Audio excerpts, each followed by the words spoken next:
Previous lecture में हमने पढ़ा था इसमें एटॉमिक साइज के बारे में, ठीक है, और उसका आयनिक साइज भी कवर किया था हमने उसमें। तो अब जो बचे हुए साइजेस हैं मतलब एटॉमिक साइज के बारे में जो हमने डिस्कस किए थे, कोवेलेंट है, वैन डर वाल रेडियस है और एक और आपका मेटालिक, तो इनको कवर करते हैं। फिर पढ़ते हैं हम आयनाइजेशन एंथैल्पी, ठीक है। स्टार्ट करते हैं कोवेलेंट रेडियस के साथ। देखो कोवेलेंट रेडियस क्या है, just like ionic radius, covalent radius भी वैसे ही कुछ होता है। आयनिक रेडियस के केस में क्या कहा था कि जो डिस्टेंस होता है आयनिक बॉन्ड लेंथ का, उसका हाफ अगर हम कर देंगे तो क्या मिलेगा हमें, आयनिक बॉन्ड मिल जाएगा, आयनिक रेडियस मिल जाएगा हमें।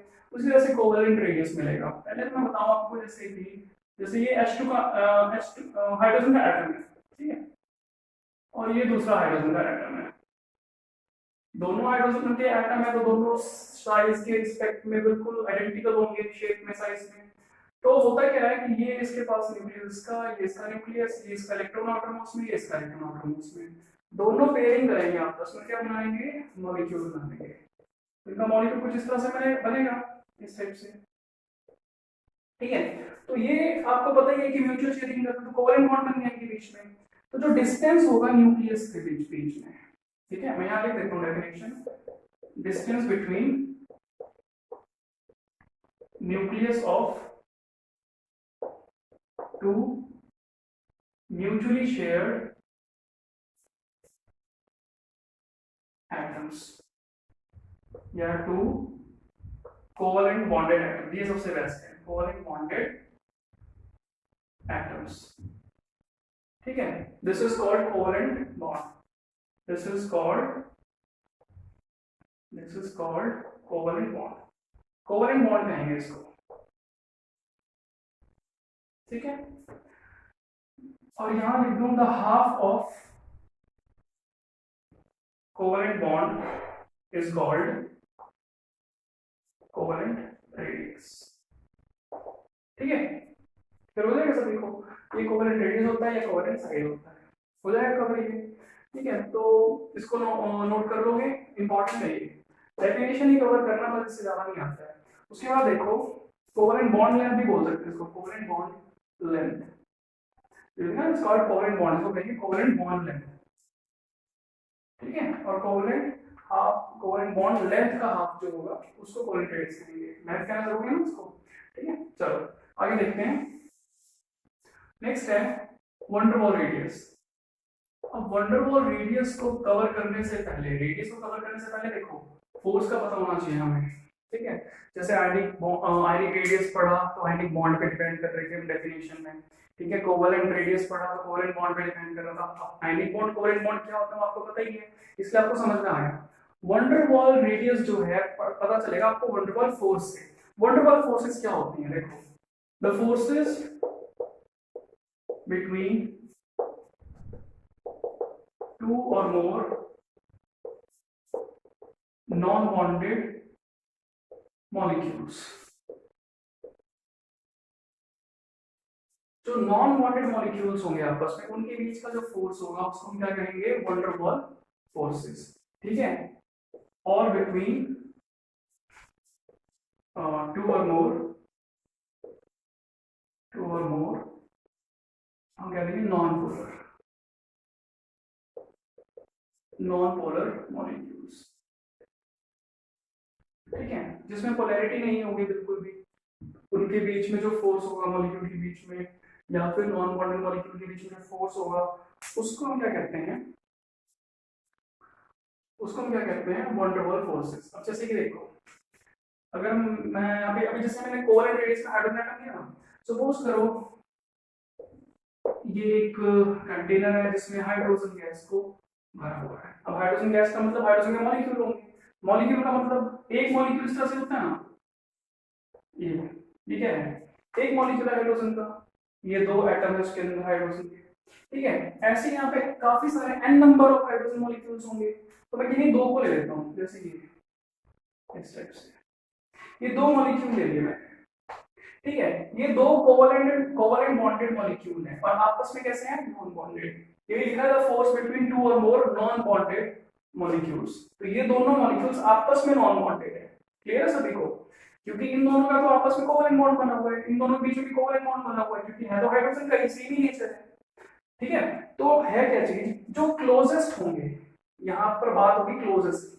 अब जैसे मैं कहूँ कि यहाँ पर हाइड्रोजन का मॉलिक्यूल है, यहाँ पर है, तो बहुत दूर दूर हो गया आपस में, इनके बीच में बहुत सारे हाइड्रोजन के मॉलिक्यूल होंगे। इसके साथ वाला बिल्कुल हाइड्रोजन का मॉलिक्यूल इस तरह से अगर मैं कहूँ काफी सारे घिरे होंगे ना मॉलिक्यूल, तो जो क्लोजेस्ट होंगे तो हम यहाँ पे ये लिख सकते हैं, तो फोर्स बिटवीन टू और more non bonded closest molecule, closest molecule ये भी लिख सकते हैं यहाँ पे। तो ये क्लोजेस्ट मॉलिक्यूल है, और क्लोजेस्ट मॉलिक्यूल के बीच में जो क्लोजेस्ट न्यूक्लियस होंगे, क्लोजेस्ट न्यूक्लियस मतलब ये न्यूक्लियस और ये न्यूक्लियस, ये तो बहुत दूर दूर हो गए, ये दोनों न्यूक्लियस बिल्कुल पास होंगे, तो ये जो न्यूक्लियस होगा, ठीक है, इसको हम क्या कहेंगे, वंडर वॉल बॉन्ड लेंथ कह सकते हैं इसको, ठीक है। और जो इसका एग्जैक्टली हाफ होता है, रेडियस के लिए हाफ ही कर रहा है, आयनिक बॉन्ड में हाफ किया, आयनिक बॉन्ड लेंथ को, कोवेलेंट बॉन्ड लेंथ को हाफ किया, अब जो है वंडर वॉल फोर्स का जो लेंथ है उसको मैं हाफ करूंगा, तो मुझे क्या मिलेगा, वंडर वॉल रेडियस मिलेगा। क्लियर है सभी को? तो ये था H2 मॉलिक्यूल, ठीक है, ये क्या है, दूसरा H2 मॉलिक्यूल, ठीक है। अब जरा मैं इनको बोल्ड लाइन से दिखा देता हूँ, मैं यहाँ पे लिख देता हूँ A, और इसका हाफ करेंगे तो ये जो पॉइंट आएगा B, इसको C कह देता हूँ, ठीक है। ये हो गया D पॉइंट, और ये हो गया E पॉइंट न्यूक्लियस, और इसका जो एग्जैक्टली हाफ आएगा, ठीक है, ये F पॉइंट बोल दिया मैंने, और ये हो जाएगा आपका G पॉइंट, ठीक है। A इसका न्यूक्लियस, B इसका न्यूक्लियस, E इसका न्यूक्लियस, G इसका न्यूक्लियस, जो इनके मिड पॉइंट्स है वो B, C और E और F, ये आ गए। तो मैं यहाँ पे आपको दिखा सकता हूँ, इसी डायग्राम में दिखा सकता हूँ कि जो A और B है, ए बी है और जो बी सी है, ये दोनों क्या है, ए बी और बी सी, ये दोनों कोवेलेंट रेडियस हैं, ठीक है। यहां से देखो ई एफ और एफ जी, ई एफ और एफ जी, ये क्या है, कोवेलेंट रेडियस। समझ में आ गया होगा? ये मैंने फिर से इसलिए किया ताकि रिपीट हो जाए पिछला वाला जो भी हमने पढ़ा था, कोवेलेंट रेडियस। अब देखो यहाँ पे दो नॉन बॉन्डेड मॉलिक्यूल्स के बीच में जो क्लोजेस्ट न्यूक्लियस है उनके बीच का जो फोर्स है वो वंडरवॉल फोर्स है, वंडरवॉल बॉन्ड लेंथ है, उसके हाफ को क्या कहेंगे हम, वंडरवॉल रेडियस। तो CD और DE, यहां लिख देता हूं, CD और DE ये आपस में क्या होंगे, वंडरवॉल रेडियस। समझ आ गया? ठीक है, तो ये था नॉन बॉन्डेड मॉलिक्यूल का एग्जांपल। एक दे देता हूं नॉन पोलर मॉलिक्यूल्स का, देखते रहो फटाफट से। नॉन पोलर मॉलिक्यूल्स में किस तरह से एग्जांपल होगा, जैसे मान लो मैं हीलियम गैस की बात करूं या नियोन गैस की बात करूं, तो ये जो मॉलिक्यूल्स होते हैं ये बॉन्ड तो बनाते हैं किसी के साथ। सपोज करो ये हाइड्रोजन का एटम, सॉरी हीलियम का एटम है, और ये दूसरा हीलियम का एटम है, ये न्यूक्लियस इसका, ये न्यूक्लियस इसका। तो आपको पता है इस हीलियम ने इस दूसरे हीलियम के साथ तो कुछ नहीं लेना देना, मतलब रिगार्डिंग इलेक्ट्रॉन की बात करूं, लेकिन जब ये बिल्कुल पास पास आ जाता है तो इनके बीच में तो फोर्सेस होंगे ना, कोई सी वंडरवॉल फोर्सेस, ठीक है। तो ये बहुत ही वीक वंडरवॉल फोर्सेस होती हैं। मैं बता दूं यहाँ पे जो नॉन पोलर मॉलिक्यूल्स होते हैं लाइक नोबल गैसेस, तो जो नोबल गैसेस हैं ये नोट करना यहाँ पे, जो बता रहा हूँ, जो नोबल गैसेस होती हैं उनके बीच के लगने वाले फोर्स को हम बोलते हैं लंदन फोर्सेस। तो लंदन फोर्सेस एक तरह की वंडरवॉल फोर्स होती है, और ये वीकेस्ट फोर्स होती है, सबसे कमजोर फोर्स होती है। तो इनके बीच का जो न्यूक्लियस का डिस्टेंस है, ठीक है, इसको हाफ अगर मैं कर दूं तो ये क्या हो जाएगा, वंडरवॉल रेडियस। क्लियर है सभी को? तो ये था वंडरवॉल रेडियस। नेक्स्ट लास्ट हम कर रहे हैं मेटालिक रेडियस, नोट करो इसको फटाफट। नेक्स्ट है मेटालिक रेडियस। अब मेटालिक रेडियस में क्या आता है,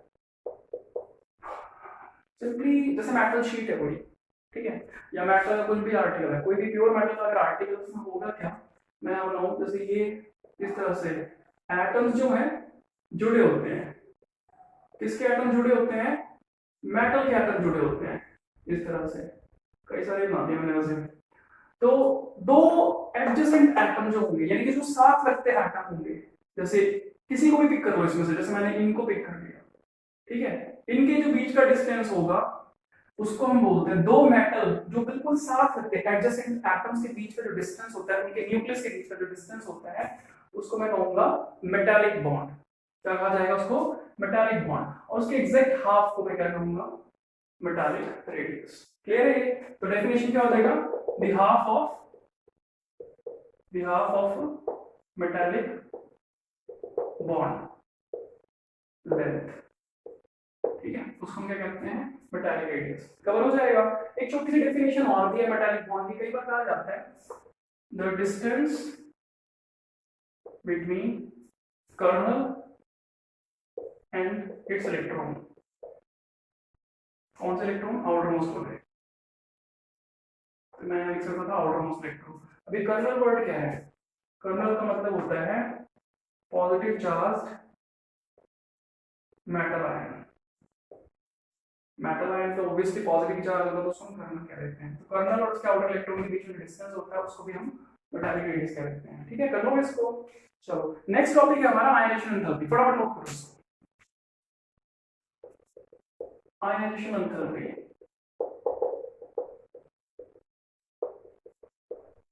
डेफिनेशन देखो इसका क्या है। मैं डेफिनेशन लिखता हूँ, समझाता हूँ।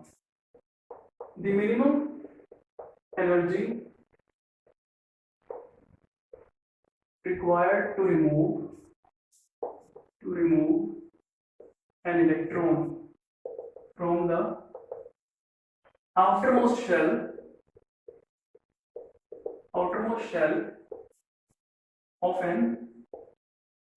of one mole of isolated gaseous atom। ठीक है, ये डेफिनेशन होगा। मतलब कि करना क्या है, जैसे मैं बताऊं, ये न्यूक्लियस हो गया भाई, ठीक है, इसमें 2 इलेक्ट्रॉन और 1 इलेक्ट्रॉन इसमें, 8 इलेक्ट्रॉन इसमें। सोडियम का केस हो गया। जैसे डेफिनेशन ये कह रहा है कि जो भी आपको एनर्जी रिक्वायर्ड है, ठीक है, रिक्वायर्ड एनर्जी, मिनिमम एनर्जी, ये आपको इस इलेक्ट्रॉन को बाहर निकालना है, इस शेल में से, आउटर मोस्ट शेल में से बाहर निकालना है, रिमूव करना है, ठीक है, किसी एटम में से। अब ये एटम के लिए देखो कितना स्पेशली, कितना किस हिसाब से लिखा हुआ है इसको कि 1 मोल ऑफ आइसोलेटेड। 1 मोल इसके लिए हमने स्टैंडर्ड वैल्यू लिया है, ठीक है। और गैसियस एटम क्यों लिया है? क्योंकि मैं किसी भी एटम को, जैसे मैं सोडियम का एग्जांपल दे रहा हूं, सोडियम में से एक इलेक्ट्रॉन कभी भी नहीं निकाल सकता मैं सॉलिड स्टेट में, ठीक है। सॉलिड स्टेट से इलेक्ट्रॉन निकालना डिफिकल्ट हो जाता है, नहीं हो पाएगा, ठीक है। इलेक्ट्रॉन लिक्विड स्टेट से नहीं निकलेगा किससे? गैसियस स्टेट से। क्योंकि गैसियस स्टेट में क्या होता है कि एटम्स एक दूसरे से अलग होते हैं। सॉलिड स्टेट में तो एटम टू एटम टच में होंगे, जैसे मेटालिक रेडियस में दिखाया मैंने अभी बना के, मेटल की शीट यहां बनाई, ठीक है। तो सोडियम, अगर मैं कहूं सॉलिड स्टेट में, तो सोडियम फिर सोडियम फिर सोडियम, इस तरह से अरेंज होगा, ठीक है। सोडियम लिक्विड की फॉर्म में भी सोडियम और सोडियम एटम के बीच में डिस्टेंस कम होगा।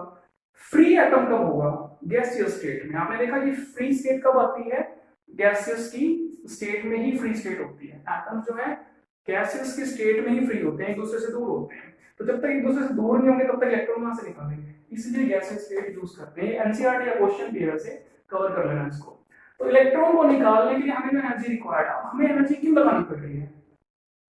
न्यूक्लियस पढ़ाया था एटॉमिक साइज में, न्यूक्लियर चार्ज है यहाँ पे और यहाँ इलेक्ट्रॉन है, ये पॉजिटिव न्यूक्लियस है और ये नेगेटिव है। इनके बीच में अट्रैक्शन नहीं होगी क्या? अट्रैक्शन तो होगी ना। अब अट्रैक्शन होगी तो मुझे इस इलेक्ट्रॉन को बाहर निकालने के लिए डेफिनेटली एनर्जी लगानी ही पड़ेगी, ठीक है। तो इसीलिए हम इसको क्या कहते हैं? Ionization enthalpy. क्लियर हो गया सभी को? चलो, आयनाइजेशन एंथैल्पी का डेफिनेशन क्लियर है। उसके बाद देखो कि इसकी जो यूनिट है, यूनिट हो जाती है इसकी किलो जूल पर मोल।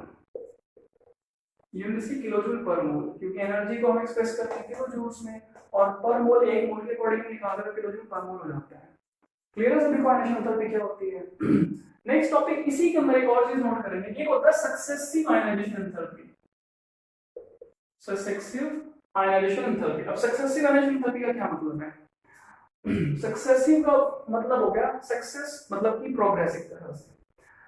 जैसे मान लो इसी की बात करते हैं,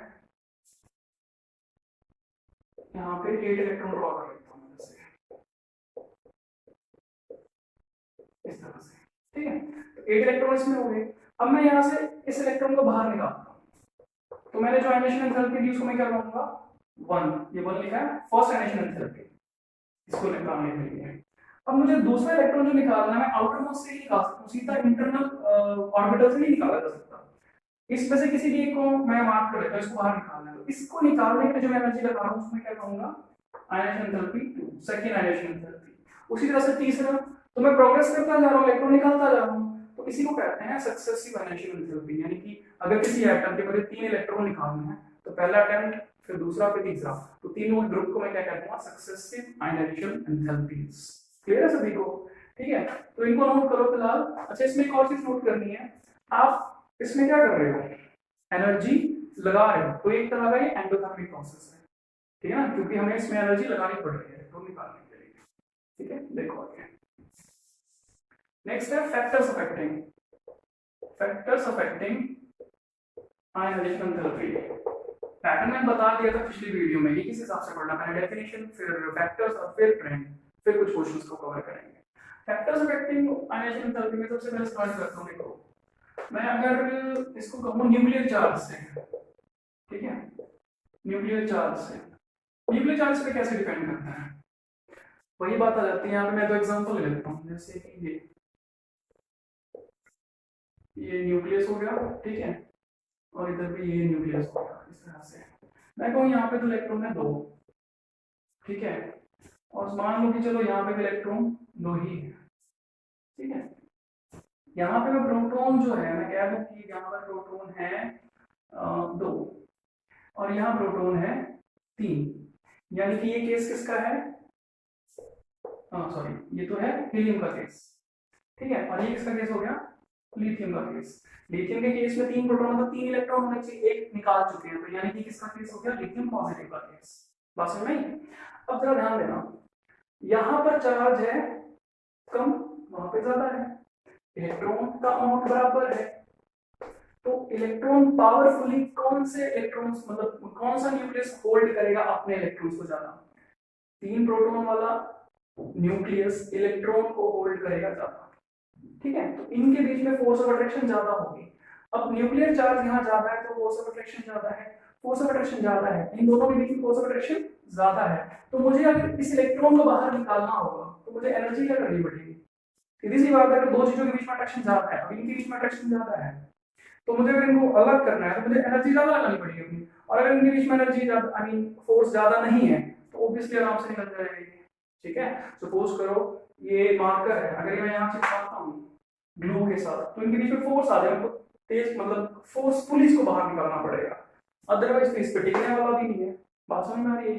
ठीक है, तो क्लियरली समझ में आ गया होगा न्यूक्लियर चार्ज से कैसे, तो मैं यहाँ पे लिख देता हूँ, न्यूक्लियर चार्ज जो है वो डायरेक्टली प्रोपोर्शनल होता है फोर्स ऑफ अट्रैक्शन, ठीक है, किसके बीच में, between nucleus and outer electron, और ये डायरेक्टली प्रोपोर्शनल जाता है आपके आयनाइजेशन एंथैल्पी के। इनबॉक्स कर लोगे इसको, ठीक है। उसके बाद सेकंड देखो, न्यूक्लियर चार्ज के बाद number of shell, number of shell, ये वही दो चीजें हैं जो मैं पिछली वीडियो में समझा के चला था एटॉमिक के साथ में। मैंने बोला भी था कि एटॉमिक साइज अगर अच्छे से आता है तो ये भी कवर कर सकते हो, ठीक है। तो नंबर ऑफ शेल से देखो, अब जैसे यहाँ पे फिर से एग्जांपल दे देता हूँ मैं कि ये हो गया आपका फर्स्ट, सेकंड, थर्ड, 3 शेल बना दिए इसमें, 1, इसमें एक ही शेल, कंपैरिजन इजी हो जाएगा।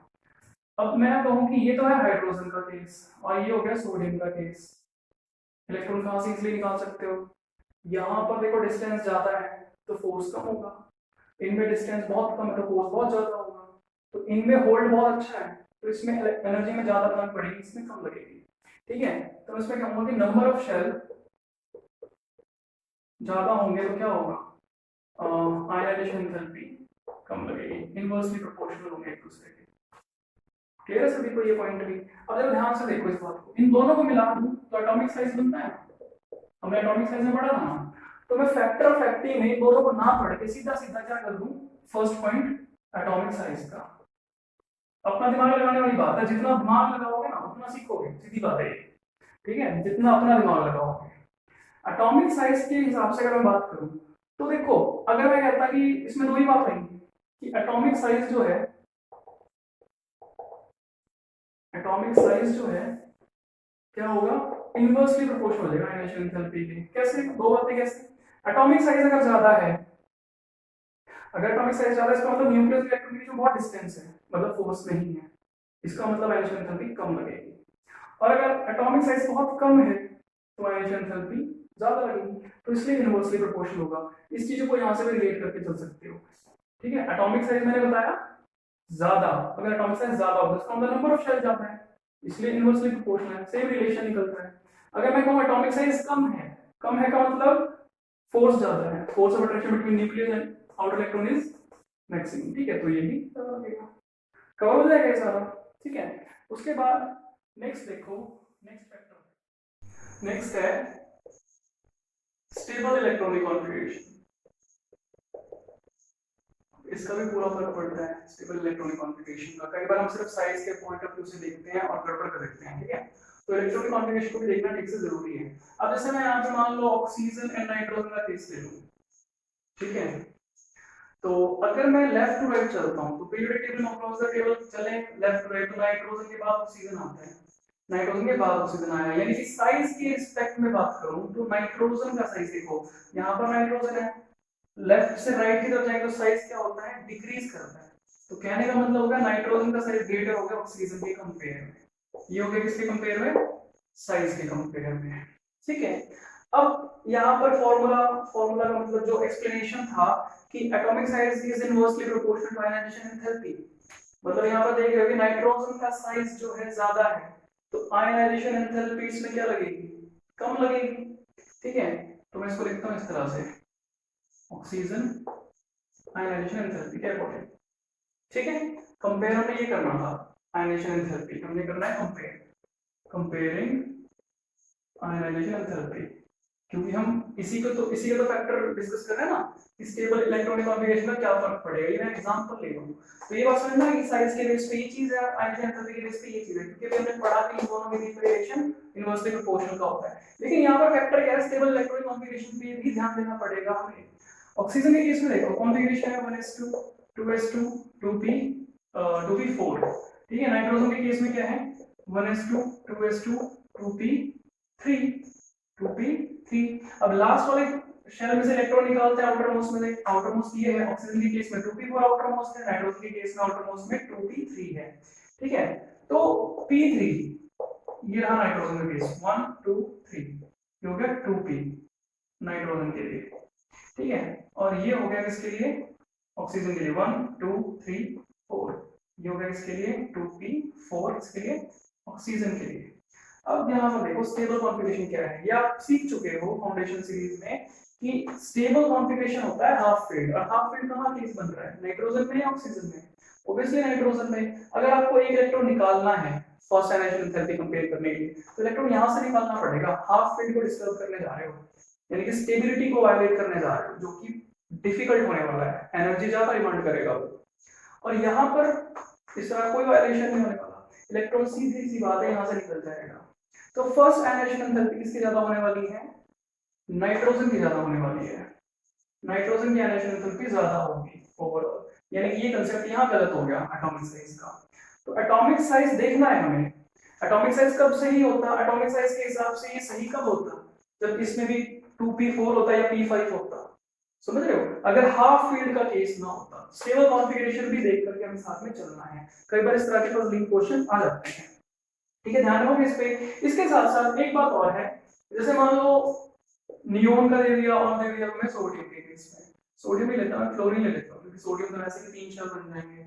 नियोन और फ्लोरीन का केस ले लूं तो इसका कॉन्फ़िगरेशन क्या आएगा 1s2 2s2 2p6, और इसके केस में क्या आएगा 1s2 2s2 2p5। आखिरी इलेक्ट्रॉन निकालना है p6 में और p5 में। अब ये सबको पता है, जो भी कंडीशन समझाई है उसी कंडीशन का एग्जांपल है, तो कवर हो जाएगा ना इसमें। ठीक है, नेक्स्ट देखते हैं उसके बाद। ओके, जो थर्ड है नेक्स्ट यानी कि वो है स्क्रीनिंग इफेक्ट। स्क्रीनिंग इफेक्ट, अब ये बहुत इंपॉर्टेंट चीज आती है यहाँ पे। स्क्रीनिंग इफेक्ट जो है उसमें क्या कवर करना है, सबसे पहले तो कवर करने से पहले देखिए स्क्रीनिंग इफेक्ट क्या होता है। स्क्रीनिंग इफेक्ट क्या है इसको, या कह लो शील्डिंग इफेक्ट, एक ही बात होती है। ठीक है, स्क्रीनिंग इफेक्ट या शील्डिंग इफेक्ट एक ही बात होती है। ज्यादातर ये कहां देखने को मिलता है, जो लार्ज साइज के एटम होते हैं, स्पेशली जो ट्रांजिशन एलिमेंट्स हैं, ट्रांजिशन एलिमेंट्स मतलब जो डी ब्लॉक के एलिमेंट्स हैं, ठीक है, उनके साथ देखने को मिलता है।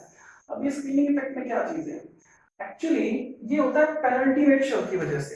पेनल्टीमेट शेल भी बताया हुआ है, सबसे लास्ट वाला शेल होता है आउटर मोस्ट, और उससे पहले वाले को क्या बोलते हैं पेनल्टीमेट शेल। देखो यहाँ पे क्या है स्कैंडियम का केस, और मैं आपको यहाँ पे समझाने जा रहा हूँ फिलहाल एक कॉपर का केस ले लेते हैं, ठीक है। स्कैंडियम और कॉपर का देखो, स्कैंडियम के केस में क्या होगा, कॉन्फ़िगरेशन है 1s2 2s2 2p6 3s2 3p6 4s2 3d1 3d1। अब जो d है, d पहले आता है, d पहले आता है, क्यों बोल रहा हूं मैं, ध्यान से समझना इस बात को, d पहले क्यों आता है, देखा जाए ये जो सीरीज है ये किसके अकॉर्डिंग है, n+l रूल के अकॉर्डिंग या ऑफ प्रिंसिपल के अकॉर्डिंग, लेकिन एक्चुअल रीजन क्या है, ये nucleus first shell, second shell, third shell, fourth shell, समझ रहे हो इस चीज को।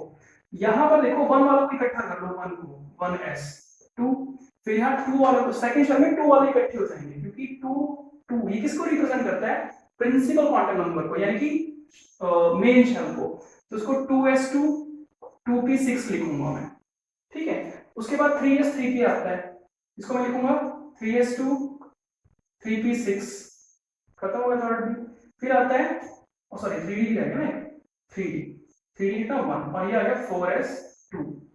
तो रिएलिटी समझ में आ रही है, सीरीज तो थी ये, एनर्जी की वजह से मैंने लिखा हुआ है, एनर्जी की बिहाफ पे लिखूं तो 4s पहले आएगा, लेकिन पोजीशन की बिहाफ पे क्या होगा, ऐसे होगा 3d1 4s2, ये पोजीशन की बिहाफ पे लिखा। अगर इलेक्ट्रॉनिक कॉन्फ़िगरेशन कोई लिखने के लिए कहता तो आपको लिखना वैसे ही है, ठीक है, ये पोजीशन के बिहाफ पे नहीं लिखना, पोजीशन के बिहाफ पे मैं समझा रहा हूं स्क्रीनिंग इफेक्ट, इसलिए बताया मैंने ऐसा। तो यहां इसके केस में समझ में आया है। अब इधर की बात मैं करूं, ये nucleus first shell second third fourth, इसमें यही बनेगा, देखो इसकी कॉन्फ़िगरेशन करवा देता हूं, 1s2 2s2 2p6 3s2 3p6 4s2 3d 3d 9 होता है, ठीक है, जिसको हम क्या कर लेते हैं, इसको हम d10 कर लेते हैं और इसको 1 कर लेते हैं, ऐसे ही होता है ना, d10 और 1। तो यहाँ देखो जो पेनल्टीमेट शेल है यहाँ पर, ये इसमें d में देखो कितने इलेक्ट्रॉन्स हैं, सिर्फ एक, यहाँ पेनल्टीमेट शेल में d में कितने हैं 10। तो न्यूक्लियस से जो फोर्स आ रहा है आउटर मोस्ट के लिए, आउटर मोस्ट फोर्स है ना, आउटर मोस्ट के लिए, तो वो सारा का सारा चला जाएगा, क्योंकि बीच में कुछ नहीं अड़ रहा है, बीच में कोई स्क्रीन नहीं आ रही है, कोई चीज मतलब कि यहाँ पर इनके बीच में नहीं अड़ रही है, ठीक है। और यहाँ पे अगर मैं बात करूं तो यहाँ पर ये जो है ये ऑब्स्टेकल कर रहा है, उसको अड़ रहा है उसके बीच में, पूरे पूरे फोर्स को ये कैप्चर कर लेगा, उसको मतलब बाहर वाले को यानी कि आउटर मोस्ट शेल को पूरा इसका फोर्स मिलेगा ही नहीं, पूरा फोर्स नहीं मिलेगा तो मतलब क्या होगा, यहाँ पे मैं कह रहा हूँ स्क्रीनिंग इफेक्ट आ गया, जहां पर डी में ज्यादा इलेक्ट्रॉन्स होते हैं, ठीक है, यहाँ स्क्रीनिंग इफेक्ट आ गया। और स्क्रीनिंग इफेक्ट जहां पर होगा, आखिरी इलेक्ट्रॉन यानी कि आखिरी सबशेल का इलेक्ट्रॉन लूजली बाउंड होता है, कैसे बाउंड होता है, लूजली बाउंड होता है, और लूजली बाउंड होने की वजह से इलेक्ट्रॉन इजीली बाहर निकाल सकते हैं, यानी कि स्क्रीनिंग इफेक्ट जितना ज्यादा होगा आयनिक उतनी कम लगेगी, मतलब कि मैं लिखता हूँ स्क्रीनिंग इफेक्ट जो है इनवर्सली प्रोपोर्शनल हो गया आयनाइजेशन एंथैल्पी के, क्लियर है बात, आयनाइजेशन एंथैल्पी के, ठीक है। एक हमने ये तो सभी को कवर हो ही गया होगा, अच्छे से समझा दिया मैंने, ठीक है। अच्छा एक इससे पहले हमने सेकंड में पढ़ा था ना स्टेबल इलेक्ट्रॉनिक कॉन्फ़िगरेशन, उसमें एक और चीज देखते हैं, जैसे मैं बात करूं फ्लोरीन की और नियोन की, आउटर मोस्ट शेल से किस में इलेक्ट्रॉन में प्रॉब्लम आएगी निकालने में, इसमें क्या है 2 8, इसमें है 2 7, आउटर मोस्ट में से इलेक्ट्रॉन अगर इसमें से निकालना पड़े मुझे तो मेरे को स्टेबिलिटी खराब करनी पड़ेगी, स्टेबिलिटी को ओवरकम करना पड़ेगा, ठीक है ना, यानी कि इसमें एनर्जी ज्यादा लगने वाली है, तो स्टेबिलिटी का केस ये भी वहां पर लिख लेना साथ में, ठीक है। उसके बाद जो है स्क्रीनिंग इफेक्ट हो जाता है हमारा, ठीक है। नेक्स्ट टॉपिक देखते हैं, next is trends, trends of ionization enthalpy. अब मैं तुम्हें फैक्टर समझा चुका हूं तो अपने आप आइडिया मिल गया होगा ट्रेंड क्या होने वाला है। देखो पीरियोडिक टेबल की मैं बात करूं, अगर डाउन द ग्रुप जाओगे तो नंबर ऑफ शेल बढ़ते हैं, नंबर ऑफ शेल बढ़ते हैं तो इसका क्या मतलब हुआ, नंबर ऑफ शेल बढ़ते हैं तो इसका क्या मतलब हुआ, अट्रैक्शन कम हो रहा है, ठीक है, साइज बढ़ रहा है, ये भी समझ लो, चाहे अट्रैक्शन कम हो रहा है, अट्रैक्शन कम हो रहा है तो न्यूक्लियस और इलेक्ट्रॉन के बीच का जो फोर्स है वो कम है, इलेक्ट्रॉन आखिरी वाला यानी कि आउटर मोस्ट शेल वाला लूजली बाउंड है तो इजीली निकल जाएगा, यानी कि आयनाइजेशन एंथैल्पी कम लगेगी, तो मैं यहां लिख दूंगा आयनाइजेशन एंथैल्पी डिक्रीजेस, ठीक है, क्लियर है। लेफ्ट से राइट चलता हूं अगर मैं, तो क्या होगा, एटॉमिक साइज डिक्रीज कर रहा था, देखा था हमने, एटॉमिक साइज डिक्रीज कर रहा था। एटॉमिक साइज डिक्रीज करने का मतलब हो गया कि न्यूक्लियस और आउटर इलेक्ट्रॉन के बीच में जो डिस्टेंस है वो कम होगा, यानी कि फोर्स ऑफ अट्रैक्शन ज्यादा होगी। फोर्स ऑफ अट्रैक्शन ज्यादा होगी तो आयनाइजेशन एंथैल्पी एक दूसरे के इनवर्सली प्रोपोर्शनल है, तो ये क्या होगा, आयनाइजेशन एंथैल्पी इंक्रीज करेगा। क्लियर है? अब जरा ध्यान से देखना यहाँ पे, एटॉमिक साइज 17 तक डिक्रीज कर रहा था और उसके बाद इंक्रीज, तो आयनाइजेशन एंथैल्पी का ऐसे मत कर देना कि वहां पे डिक्रीज हो जाएगा 17 टू 18, वहां पर भी इंक्रीज ही रहेगा वो, क्योंकि यहाँ पर ग्रुप नंबर 18 के अंदर क्या आ जाता है, नोबल गैस कॉन्फ़िगरेशन। और अभी मैंने समझाया वेक्टर में, नोबल गैस कॉन्फ़िगरेशन होगी अगर, यानी कि आउटर मोस्ट में अगर 8 इलेक्ट्रॉन होंगे तो अगर स्टेबिलिटी होगी इसका मतलब, और स्टेबिलिटी होगी तो आउटर इलेक्ट्रॉन को निकालना डिफिकल्ट हो जाता है, एनर्जी ज्यादा देनी पड़ेगी, तो वो इंक्रीज ही करेगा, 18 ग्रुप तक इंक्रीज करेगा। समझ में आई बात? तो ट्रेंड्स हो जाएंगे। ट्रेंड्स को करने के बाद अब थोड़े से क्वेश्चन कवर करते हैं इसके। फर्स्ट क्वेश्चन है, compare first ionization enthalpy of oxygen and nitrogen. पहले आयनाइजेशन एंथैल्पी को कंपेयर करना है, यानी कि ऑक्सीजन के लिए और क्या है, नाइट्रोजन के लिए। ये भी मैंने एग्जांपल करवाया भी था, फिर देख लो। क्या करना होता है, कई बार हम सिर्फ एटॉमिक साइज के अकॉर्डिंग देख लेते हैं, इससे थोड़ा सा एनॉमलस केस हो जाता है, एक्सेप्शनल केस तो नहीं कहेंगे, थोड़ा एनॉमलस केस कहेंगे, या क्या कह सकते हैं, एक्सेप्शनल केस हो जाता है। ठीक है, तो ऑक्सीजन और नाइट्रोजन के केस में मैं साइज पे नहीं जाऊंगा, कई बार हम सिर्फ साइज के अकॉर्डिंग देख करके प्रॉब्लम क्रिएट कर लेते हैं खुद के लिए, ये गलत कर लेते हैं आंसर। तो ऑक्सीजन और नाइट्रोजन के हिसाब से देखो तो पहले नाइट्रोजन आता है फिर ऑक्सीजन आता है। ऑक्सीजन का एटॉमिक साइज क्या है, कम है, यानी कि आयनाइजेशन एंथैल्पी उसकी क्या होगी, ज्यादा होगी, हम ऐसा सोच लेते हैं। लेकिन पॉइंट देखो यहाँ पे क्या आता है, आंसर किस बेसिस पे देना है, इसका कॉन्फ़िगरेशन क्या है, 1s2, ये लास्ट में 2p3 होते हैं सीधा, और ये 2p4। ये बताया था मैंने, अभी भी एक्सप्लेनेशन लिखा है एज इट इज, दोबारा देने का कोई बेनिफिट नहीं है, कवर कर लोगे इसको। ठीक है, मतलब ये क्वेश्चन मैंने देने का, मेरा देने का ये रीजन है कि क्वेश्चन अगर दिया हो तो उसके सभी एक्सपेक्ट को देखो, ठीक है ना, तब सभी एस्पेक्ट को देखो उसके। फर्स्ट आयनाइजेशन तब सेकंड क्वेश्चन है, IE1 IE2 को कंपेयर करना सोडियम के लिए, चलो सोडियम के लिए देखते हैं। सोडियम हो गया 281, ठीक है, मुझे ये इलेक्ट्रॉन बाहर निकालना है, ठीक है, इसको इलेक्ट्रॉन निकालने के लिए मेरी जो भी एनर्जी लगी IE1 सपोज x हो गया हो, ठीक है, समझाने के लिए x लिखा, अदरवाइज लिखने की कोई जरूरत नहीं है। ऐसा करने के बाद जो है सोडियम की कंडीशन होगी Na पॉजिटिव और 28 ओनली इसके ऑर्डर में। अब जो मुझे इलेक्ट्रॉन निकालना है मुझे यहाँ से निकालना है, उसको मैं कहूंगा IE2, मान लें उसको y है। अब x y तो वैसे ही कंपेयर हो जाता है हमारा, वन वाले को निकालना इजी था क्योंकि इसमें दो कंसेप्ट हैं, तीन तो शेल बन रहे हैं इसमें, तीन शेल का मतलब इसमें दो शेल, शेल के हिसाब से देखते तो शेल इसके ज्यादा है, यानी कि इसमें एटॉमिक साइज क्या होगा, ज्यादा होगा, यानी कि आउटर मोस्ट के साथ अट्रैक्शन कम होगी, तो इलेक्ट्रॉन निकालना इजी है। दूसरा कंसेप्ट सबसे बढ़िया ऑक्टेट का बनता है, इसमें ऑक्टेट पूरा है तो आप इसको नहीं कर सकते, नहीं निकाल सकते इसका इलेक्ट्रॉन, क्योंकि इसमें एनर्जी ज्यादा देनी ही पड़ेगी, तो डेफिनेटली जो y है वो ज्यादा है x से, इसको मेरे को ऐसे नहीं लिखना चाहिए, ठीक है, इसको हम क्या लिखेंगे, जो IE2 होगा वो आपका ज्यादा होगा IE1 के कंपेयर, ठीक है, ये कवर हो जाएगा। उसके बाद जो है नेक्स्ट थर्ड क्वेश्चन जो है, थर्ड क्वेश्चन आपने आइडेंटिफाई कर ही लिया होगा, पिछली वीडियो में भी दिया था मैंने एटॉमिक साइज के रिस्पेक्ट में, और कहा था नेक्स्ट वीडियो में दूंगा, और यहाँ तुम नहीं कवर करना इसको, ठीक है, तो कवर करो इसको, फिर मिलते हैं नेक्स्ट वीडियो में नए टॉपिक में। Thank you.